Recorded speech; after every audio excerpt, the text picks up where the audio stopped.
회의에서 이상한 낌새를 느꼈는데 입을 다문 적 있으실 겁니다. 괜히 말했다가 무능해 보일까봐 분위기를 깰까봐 삼킵니다. 그런데 그 침묵이 쌓이면 팀은 문제를 늦게 알게 되고 같은 실수를 반복합니다. 좋은 팀은 똑똑한 사람이 모인 팀이 아니라 서로 실수와 의문을 말할 수 있는 팀입니다.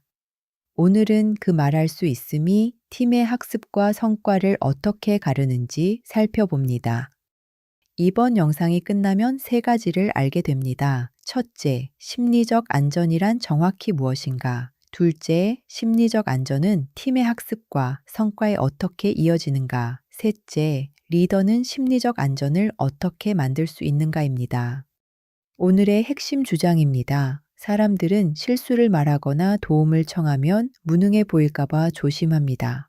이 대인관계의 위험을 느끼지 않고 솔직하게 말할 수 있다는 팀 공통의 믿음이 심리적 안전입니다. 이 연구에서 심리적 안전이 높은 팀일수록 질문하고 실수를 드러내고 서로 피드백하는 학습 행동이 활발했고 그 학습 행동이 결국 팀 성과로 이어졌습니다. 반대로 우리 팀은 잘한다는 자신감만으로는 학습이 살아나지 않았습니다. 에드먼슨의 1999년 연구를 봅니다. 사무가구를 만드는 직원 약 5천 명 규모의 회사 한 곳에서 진행한 현장 연구입니다.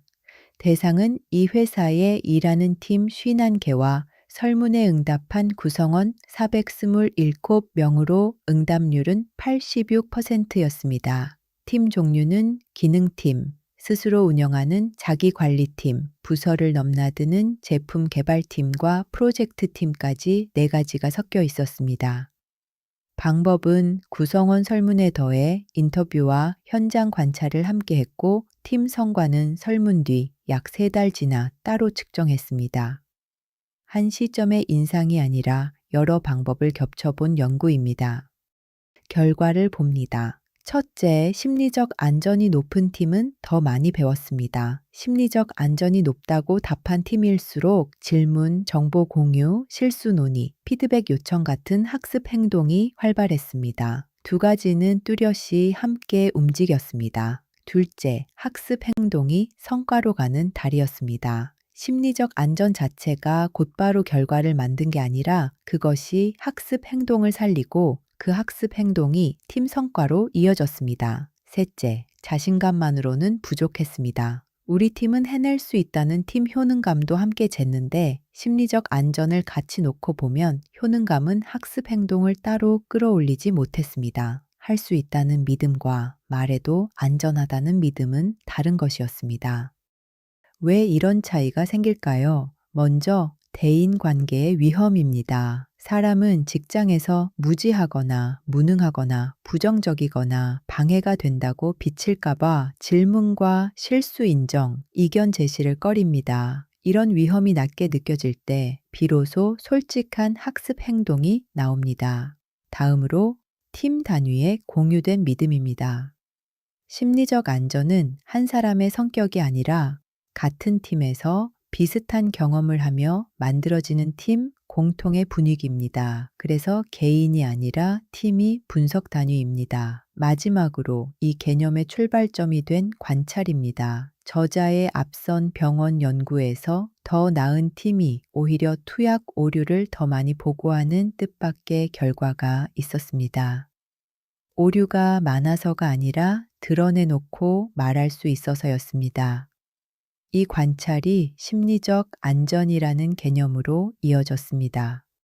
심리적 안전은 이후 여러 후속 연구로 확장되며 팀의 학습과 혁신, 오류 보고와 꾸준히 연결되는 것으로 보고되어 왔습니다.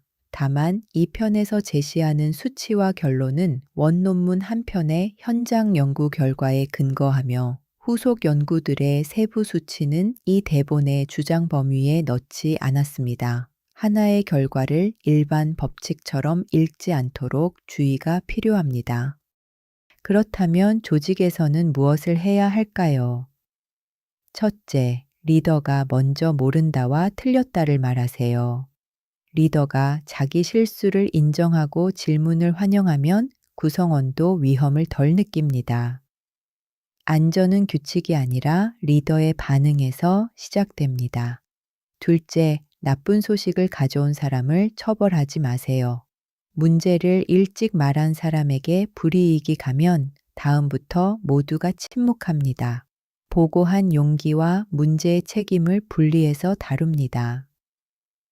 셋째, 질문과 이견을 기어로 대하세요.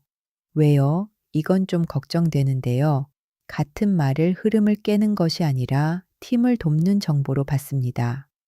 회의에서 반대 의견을 일부러 한 번씩 청합니다. 넷째, 실수를 개인 탓이 아니라 배움의 재료로 다루세요. 오류가 나오면 누구 잘못인지 먼저 묻기보다 무엇이 그렇게 만들었고 무엇을 바꿀지 함께 봅니다. 그래야 다음 사람도 솔직해집니다.